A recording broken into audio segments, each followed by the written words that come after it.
estudiando, investigando en el Instituto de Investigaciones Biomédicas de Barcelona.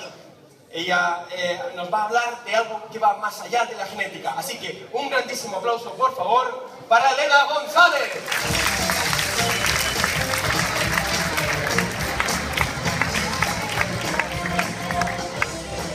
¿Qué tal? Sí, efectivamente yo soy la bióloga, genetista del grupo. Y antes de empezar aquí a contaros cosas, ¿no?, sobre genética, quería hacer un mínimo test de nivel para ver en qué términos podemos hablar. Así que la cosa es fácil.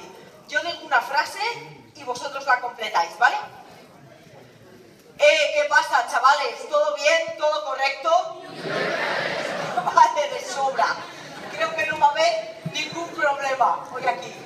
Lo que os quería contar es precisamente eso. Que estaba el otro día viendo vídeos, veo que lo conocéis, ¿no? A Laura Play Pues me estaban saliendo vídeos, uno detrás de otro, de eso que no controlas mucho qué es lo que estás viendo. Y en uno de ellos hablaba sobre un personaje, sobre un ser, que yo era la primera vez en mi vida que lo escuchaba. El puticornio. ¿Lo conocéis? Alucino, chaval. Yo era la primera vez que escuchaba ese nombre. Indudablemente, no vi más sobre él, pero bueno, escuché el nombre y se me vinieron conceptos a la cabeza que había estudiado durante la carrera, como es la ingeniería genética. ¿Sabéis lo que es esto? Cortar, pegar.